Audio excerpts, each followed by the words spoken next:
Hello বন্ধুরা, সবাই কেমন আছো? আশা করি সবাই খুব ভালো আছো। আমিও খুব ভালো আছি। মিষ্টুলি ব্লগ চ্যানেলে সবাইকে স্বাগত। অনেক রকমের ভিডিও তোমাদের সঙ্গে আমি শেয়ার করেছি। আজকে আবারও একটা রান্নার ভিডিও তোমাদের সঙ্গে শেয়ার করব। আজকে একটু অন্য ধরনের রান্নার ভিডিও দেখাবো।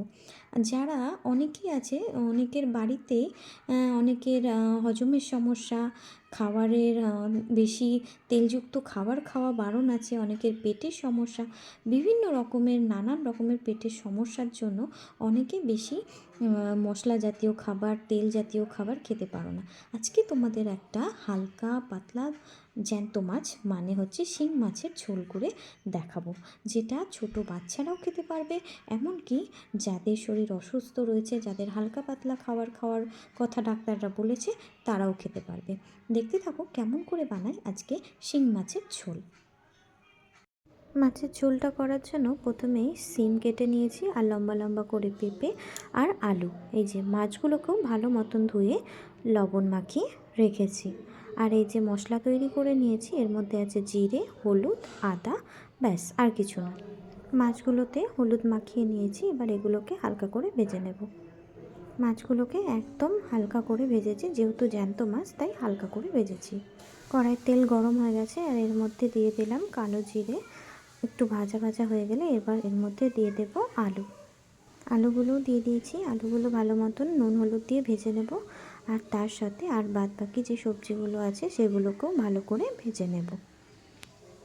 সব সবজিগুলো দেখো ভালো মতন ভাজা হয়ে গেছে। এবার এর মধ্যে দিয়ে দেব হচ্ছে টমেটো কুচিটা দিয়ে দিলাম। এবার এই টমেটো কুচিটাকে ভালো মতন সবজির সঙ্গে ভেজে নেব। টমেটো কুচিটা দিয়ে দেখো একদম ভালো মতন ভেজে নিয়েছি। ভালো করে সবজিগুলোকে ভেজে নেওয়ার পর তৈরি করে রাখা মশলাটাও এর মধ্যে দিয়ে দিয়েছি। এবার এই সব মশলাটা দিয়ে সবজিগুলোকে মাখিয়ে ভালো মতন কষিয়ে নেব। আর এর মধ্যে দিলাম হচ্ছে স্বাদ মতন লবণ, আর একটু স্বাদ বাড়ানোর জন্য দেব অল্প একটু চিনি। যেহেতু আমি এই তরকারিটাতে লঙ্কা ব্যবহার করিনি, তাই এটাতে আমি একটু গোলমরিচের গুঁড়ো দেব। তোমরা চাইলে এই তরকারিটাতে অল্প একটু একটা বা দুটো কাঁচা লঙ্কাও ব্যবহার করতে পারো। আমি যেহেতু লঙ্কা দিইনি, সেহেতু আমি অল্প করে গোলমরিচের গুঁড়ো দিয়ে দিলাম। এতে খেতে তরকারিটা বেশি স্বাদ লাগবে, আর ঝালটাও কমই লাগবে। তোমরা দিতেও পারো, নাও পারো। সব কিছু দিয়ে একদম ভালো মতন কষানো হয়ে গেছে। এবার এর মধ্যে দিয়ে দেব জল। দেখো জলও দিয়ে দিয়েছি।